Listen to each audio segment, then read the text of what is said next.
length of a cuboid is increased by 20%. length বাড়িয়েছে কত? length বাড়িয়েছে আমার 20%. 20% length বাড়িয়েছে। তারপরে বলেছে breadth is increased by 30%. আবার বলেছে breadth বেড়েছে কত? 30%. height is decreased by 50%.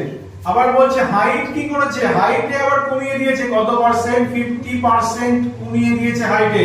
Find the effect on volume. আচ্ছা, find the effect on volume. আচ্ছা, কোনো কিছুর ভলিউম মানে কি জানি? মানে length into breadth into height, তাই দিয়ে আমাদের কি হয়ে যায়? ভলিউম হয়ে যায়। তাহলে আমাদের কি হয়েছে? তিনবার বেড়েছে। প্রথমে 20% বেড়েছে, তারপরে 30% বেড়েছে, তারপরে আবার 50% কমিয়ে দিয়েছে। তাহলে এখানে তিনটে প্রসেস হয়েছে। এই ধরনের অঙ্ক যখন দেবে আমরা কি করব? এবি ফর্মুলা প্রথমে লাগিয়ে দেখব, সহজে হয়ে যাবে। দেখো, প্রথমে 20 বেড়েছে আর 30 বেড়েছে, তাহলে 20 আর 30 দুইবারই বেড়েছে, তাহলে 20 আর 30 কত হয়ে যায়? 50। আর কি করব? a + b ab / 100, তাহলে 20 × 30 মানে দুটো শূন্য কেটে যাবে, 3 × 2 = 6, তাহলে এখানে পড়ে থাকবে আমার 6। বুঝতে পারলে না? a + b * ab / 100। হ্যাঁ, a + b ab / 100 মানে কি?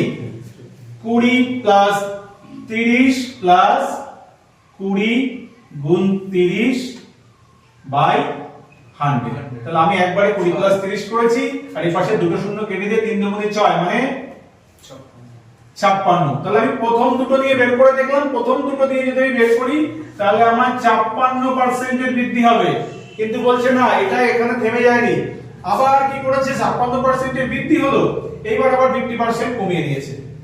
56% এর বৃদ্ধি এবং 50% আবার কি করেছে? কমিয়ে দিয়েছে। এটা আমাদের কি হয়েছে? বৃদ্ধি হয়েছে। ঠিক আছে, 56% এর বৃদ্ধি এবং 50% আবার কমে যাবে। তাহলে এই দুটো দিয়ে আমার আবার এবি ফর্মুলা লাগিয়ে দেব। তাহলে কি করব? 56 এর পরে কি আছে? 50 কি আছে? মাইনাস 50। এইবার কি করব? এই দুটোকে আবার কি প্লাসে মাইনাসে মাইনাস হয়ে যাবে। তাহলে এখানে 56 × 50 / 100। বুঝতে পেরেছো পর্যন্ত? দেখো, এইবার কি করব আমরা?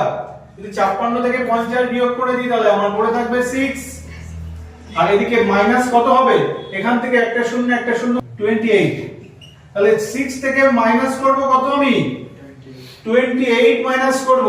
তো 6 থেকে যদি আমি 28 মাইনাস করে দিই তাহলে আমার মাইনাস কত পড়ে থাকবে? 22 পড়ে থাকবে। এই 22 কি পার্সেন্ট? কোথায় পড়ে আছে? মাইনাসে পড়ে আছে।